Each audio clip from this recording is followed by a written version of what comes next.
వేములవాడ కోడెల మరణం తెలంగాణకు అరిష్టం. వారం రోజుల సమయంలో వేములవాడ దేవస్థానంలో భక్తులు సమర్పించిన కోడెలు మరణించడం ఇది చాలా దురదృష్టకరం. ఇది రాష్ట్రానికి అరిష్టం. దీనివల్ల భక్తుల మనోభావాలు కూడా బాగా దెబ్బతింటా ఉన్నాయి. రోజు కోడెలు చనిపోతున్నా కూడా ప్రభుత్వంలో కనీసం చలనం లేదు, ప్రభుత్వం పట్టించుకోవడం లేదు.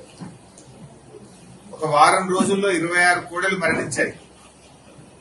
మరికొన్ని కోడెలు అనారోగ్యం పాలై చావు బతుకుల్లో కొట్టుమిట్టాడుతా ఉన్నాయి.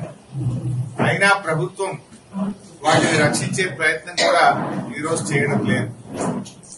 రేవంత్ రెడ్డి గారు ఇప్పటికే దేవుడి మీద ఒట్టుపెట్టి 15 ఆగస్టు కల్లా రుణమాఫీ చేస్తానని చెప్పి మాట తప్పడం వల్ల ఇలా తెలంగాణకు శాపంగా మారింది.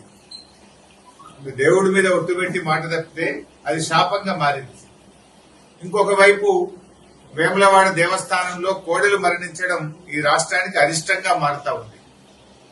నేను అడుగుతా ఉన్న రేవంత్ రెడ్డి గారిని, కోడెలకింత పచ్చిగడ్డేసేంత డబ్బు లేదా ఈ రాష్ట్రంలో? ఇంత కుడిది పెట్టి ఇంత గడ్డేసే సామర్థ్యం లేకుండా పోయిందా? ఎందుకు వేములవాడ దేవాలయం మీద మీరు శీతకన్ను ప్రదర్శిస్తా ఉన్నారు? ఎందుకు ఈ నిర్లక్ష్య వైఖరిని ప్రదర్శిస్తా ఉన్నారు? పతాక శీర్షికన పత్రికల్లో వార్తలు వస్తున్నా, మీడియాలో వస్తున్నా, ఎందుకు ఈ ప్రభుత్వం స్పందించడం లేదు? మీ ఇంటెలిజెన్స్ వ్యవస్థ ఏం చేస్తుంది? మీ అధికారులు ఏం చేస్తా ఉన్నారు? మీ కలెక్టర్ ఏం చేస్తా ఉన్నాడు? మీ యొక్క పశుసంవర్ధక శాఖ ఏం చేస్తా ఉంది? దేవాదాయ శాఖ ఏం చేస్తా ఉంది? అందరు నిద్రపోతున్నారా అని నేను అడుగుతా ఉన్నాను. వాళ్ళ వేములవాడ రాజన్న అంటే దక్షిణ కాశీగా పేరుగాంచినటువంటి పుణ్యక్షేత్రం వేములవాడ రాజరాజేశ్వర స్వామి దేవస్థానం. భక్తులు ఎంతో భక్తితో ఆ కోడెలను స్వామివారికి సమర్పిస్తూ ఉంటారు.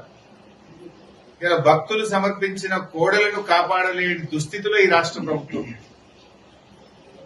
అన్నింట్లా నిర్లక్ష్యమే. చివరికి దేవాలయాల మీద కూడా మీరు నిర్లక్ష్యం వహిస్తా ఉన్నారు.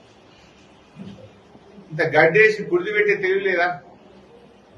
కోడల్ని కాపాడే సోయి లేదా మీకు?